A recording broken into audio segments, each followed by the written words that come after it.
Welcome all to this special interview about the upcoming Global Dialogue on Terrorism. We are privileged and honored to support this initiative led by Usanas Foundation that has been at the forefront of covering geopolitical and security issues of India and other countries over the last 2 years. As one of the few think tanks located in Udaipur, Rajasthan, and one among the very few think tanks operating outside of the nation's capital, New Delhi, Usanas has created its own brand in the strategic affairs domain, where you get to hear insider perspectives and actionable insights from heads of state, diplomats, and academics involved in national security through their expansive and international network. Joining us today is the founder and CEO of Usanas Foundation, Mr. Abhinav Pandya. Thanks, Abhinav, for taking the time out. And I would first like to start off by congratulating you on the success of your book, Radicalization in India, and Exploration, which you have written for India's premier security think tank, Vivekananda International Foundation, that was established by Mr. Ajit Doval, India's national security advisor. So well done, congratulations. And I would also like to shed some light on your past experiences as a geopolitical analyst, one that has given you the opportunity to advise the former governor of Jammu and Kashmir on a 4-year field assignment in Kashmir during the abrogation of Article 370. You were on ground researching on militancy and radicalization and assisting the governor and the government with strategies for countering extremist forces in the region and facilitating youth engagement programs. Your second book, also written for VIF, and under the guidance of Mr. C.D. Sahai, the former secretary to the government of India, is on terror financing that is up for release this year. Your articles and opinions are widely published in international think tanks and media houses such as the National Interest, Fair Observer, WION, Sunday Guardian, Perspectives on Terrorism, Haaretz, and Express Tribune, to name a few.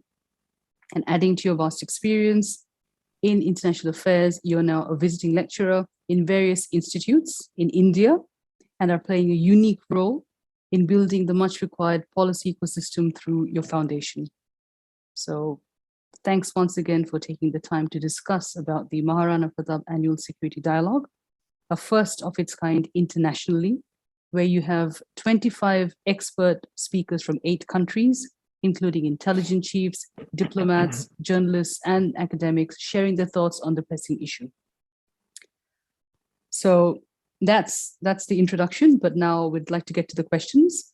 And one of the first questions that come to mind is about the objective and the motivation behind staging this particular conference. We'd like to know a little bit more about the sessions, speakers, institutes associated with the conference, a little bit on who should be attending the conference and what are the benefits of participating.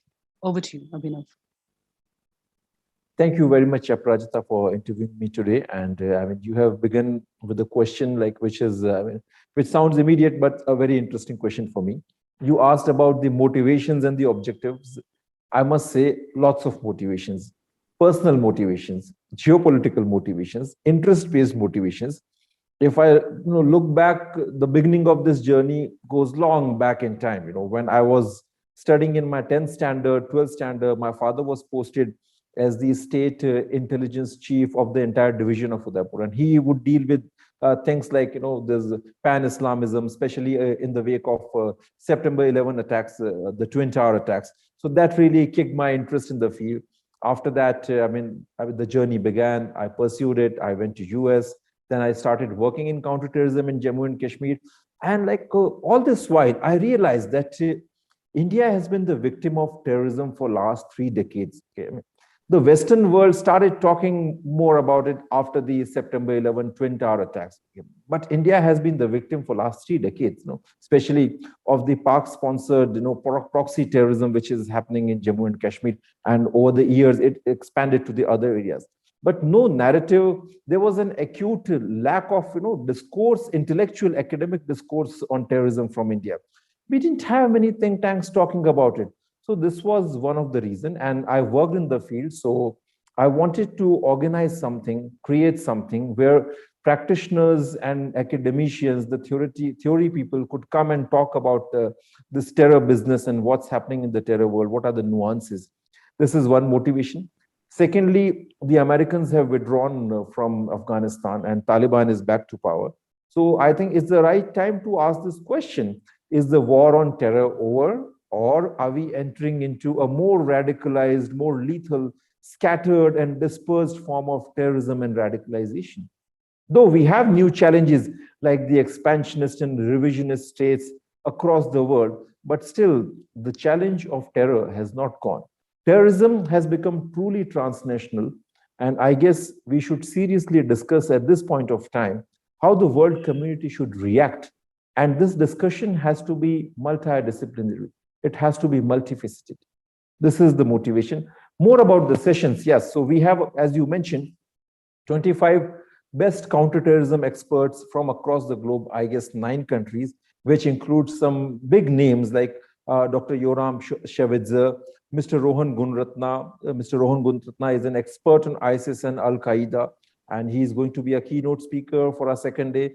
Mr. Yoram Shavidze, he was an advisor to the Prime Minister of Israel, and he's a legendary spy master like in this field.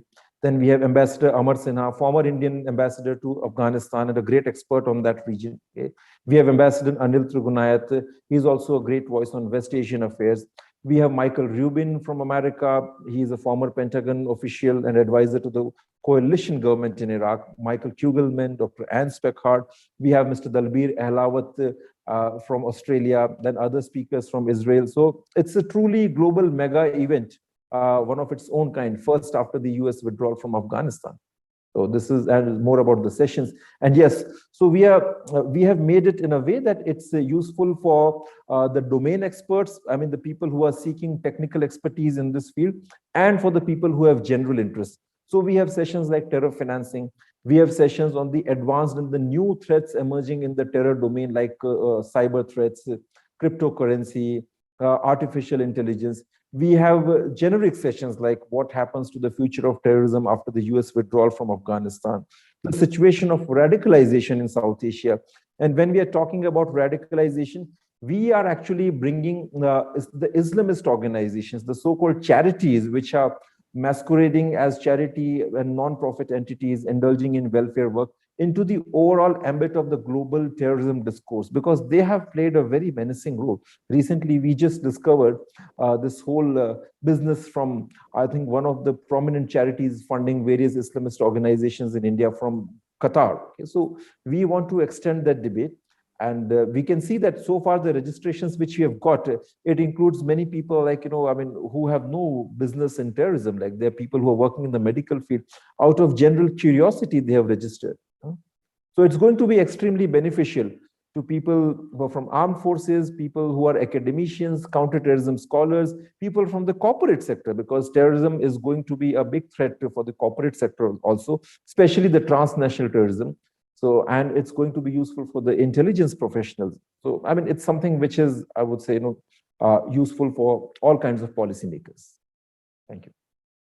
Yeah, thank you. Thanks, Abhinav. That's very elaborate. And you were mentioning with the benefits of participating, where they get to expose themselves to the new methods of terrorism. And also, I believe that there's a scope for participants to write a particular piece on terrorism, and a little bit on that, please. Yeah.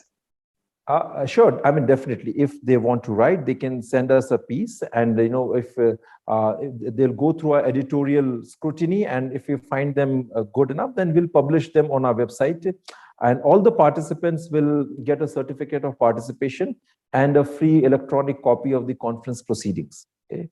So that's something which will be useful in their respective academic and professional careers. Besides that, they will get to interact with all kinds of counterterrorism scholars. It will also help you in the networking. Okay, so multiple benefits, I guess. Yeah. Sounds fantastic. Thanks, Abhinav. The second question is again related to the US withdrawal from Afghanistan, which you've just mentioned right now. This is the first international dialogue on terrorism challenges and counterterrorism responses after US withdrawal from Afghanistan and the return of the Taliban's regime. So just a little bit about the topic. Do you think the war on terror is over, or are we witnessing a resurgence of terrorism and radicalization in a more sophisticated form across the globe? When we judge whether the war is over or not, the most standard or the basic yardstick is whether the objective has been accomplished or not. Any objective of any war is to conquer or is to neutralize your enemies. Enemy is transnational terrorist organizations, and if that is the criteria, if that's a yardstick, certainly war on terror is not over. After the 20 years of global war on terror, we have Taliban back into power, with much more lethal killing capacity and command over the economic resources. Now there are some kind of a government which is going to be institutionalized and getting kind of recognition from various entities. Even the Americans are in a way thinking of legitimizing Taliban. Pakistan is trying very hard for that. We had ISIS, which has come up as a most lethal brand of transnational terrorism, using the most sophisticated and innovative communication technologies for radicalization, for recruitment. We have terrorists, dropping weapons through drones using artificial intelligence. So terrorism is not confined. It's not something which has receded into the background. It has acquired more lethal forms. It has become dispersed. It has become decentralized. So I guess this war is not over, but this war is entering into its more lethal phase, and the world community needs a dialogue on this. Okay? And we also need a dialogue on where we failed over the last 20 years. Certainly, everyone knows that it goes without saying that Americans failed to identify the real culprit, and that was Pakistan, the global jihad factory, terror factory. Pakistan was funding Taliban, Pakistan was funding ISKP, and various Kashmir-centric terror groups like Lashkar, Jaish-e-Mohammed, Hizbul Mujahideen. The mother of all these terror groups is intact and well-functioning, with new patrons and new lovers in Moscow and in Beijing. So, we are back to square one. We need to change the strategy and get back to the war business against terror. Sure. Terrorism has also adversely impacted and adversely continues to impact international trade routes, business assets, supply chain networks. But I don't think businesses and governments approach terrorism as a direct risk as much as they view it from a social and environmental aspect, one that's entrenched or enshrined in the pestle analysis. But do you think there is a different way of understanding the dynamics between terrorism and international trade? Oh, well, this is again a very interesting question. This is something which pertains to the evolution of the global transnational terrorist organization in strategy and tactics. If we go back to early 70s or 80s or maybe 90s, most of the terror groups, they had a very security-centric approach. It was confined to targeting security officials, maybe with an assassination or a fire or a bomb blast or maybe a Fedayeen attack or something like that. Even the countries also, they got attuned to thinking in a very security-centric approach, using armed forces and using your intelligence agencies, to tackle terrorism. But then over the last 3 decades, the terror groups and this terrorism has become truly transnational. And they have also improvised, and they know that to target a government, simple random attacks and shoot and scoot fire attack wouldn't make much difference. If you have to sabotage a country, if you have to demoralize its leadership, you need to target its economic power, which is the most important constituent of a country's comprehensive national power. And this is the reason why these transnational terror groups will be targeting supply chains, trade routes, as we saw most recently in the case of Iranian attack on the Saudi Aramco oil refineries. That was shocking, debilitating, and highly demoralizing. Imagine if that happens to India at any place. In fact, it did happen in some form in Mumbai in 92, 93, when the business centers were attacked. And in 26/11, the Mumbai attacks of 2008, when this Taj, which is a premier property and which is visited often by international tourists, it was attacked. And that dealt a shattering blow to our country's morale. Okay, so it strikes fear, which is one of the primary aims of terrorists. Okay, so that way, certainly we should think about that. And especially once the terror business has gone truly transnational, the business, supply chains, and trade routes, they stand at a great risk. And adding one more element to this, some of the nation states, some of the countries, which are expansionist, which are revisionist in nature, they might use these proxy terror groups to attack and destroy the countries, the other countries, economic infrastructure, power infrastructure, transportation infrastructure. They might target that. They might do that. Yeah. So definitely is something to look into and explore, during the conference. Yes, certainly. Yeah. Coming back to the through this conference, conference, we really want to bring the corporate sector, and especially the new incumbents in the world of IT, cybersecurity, artificial intelligence, into the overall national security discourse. And I guess it's time now that they just join the overall discourse and contribute in terms of intellectual insights, policy making, and they should fund the think tanks, because the think tanks are the entities, which basically do a lot of research on this subject, and they can convey the needs of the corporate sector to the government, and government can actually do the policy making based on what's communicated to them by think tanks. So I guess that if the corporate sector invest in the think tanks working on national security and especially on terrorism, it'll make a big difference, to the group and to the national security discourse. Yeah.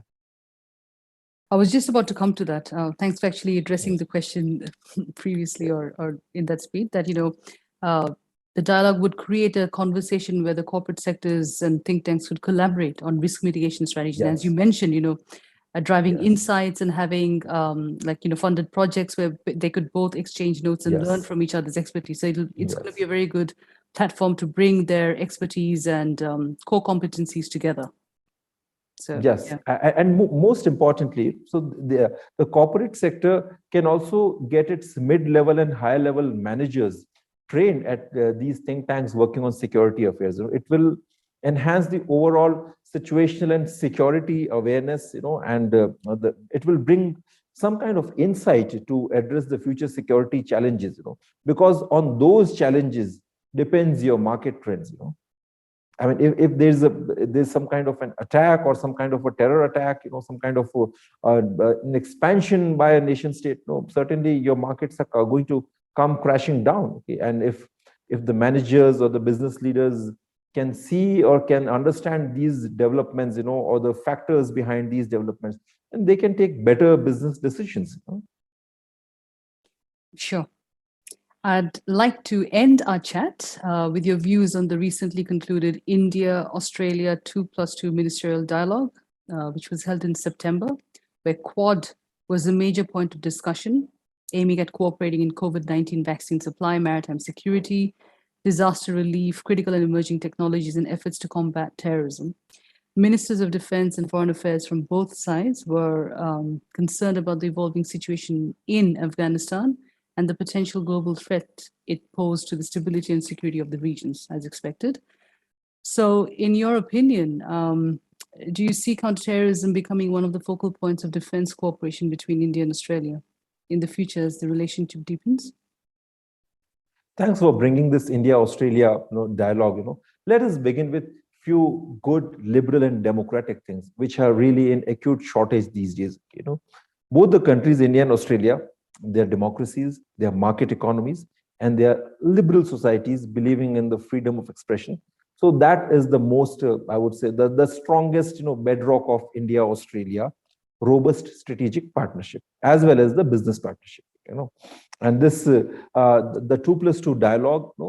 This was more about the comprehensive strategic partnership between the two countries. But I'm just going to focus more on the counterterrorism.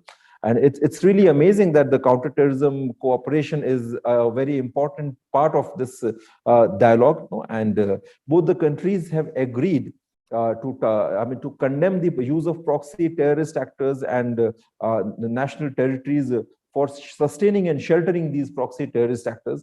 Secondly, they have also come to a consensus on the use of internet space for terror purposes, and they have also talked about a very strong counterterrorism cooperation against radicalization, terror financing, recruitment, use of cyberspace. So I see a lot of common ground, and both these countries have a lot to share in terms of information, best practices, intelligence gathering, and make a meaningful contribution in the overall world of counterterrorism. Sure. We're really excited to have Professor Matt Bourne from our MIT Center of Cybersecurity Research and Innovation and Dr. Delville Alavat, as you mentioned, from the Department of Security Studies and Criminology at Macquarie University, Sydney, as Australian experts, and look forward to their sessions along with the others. So thank you so much, Abhinav, once again for your insights and time. Just want to let everyone know that registrations are now open for Indian and foreign nationals. And follow the updates on LinkedIn and Facebook for Usanas Foundation. And you can reach Abhinav Pandya on LinkedIn, Twitter, and other social media outlets. Any last comments, Abhinav? Thank you very much. Namaskar. Thank you. Namaskar. Thanks. Thanks for the interview. Yeah. Pleasure.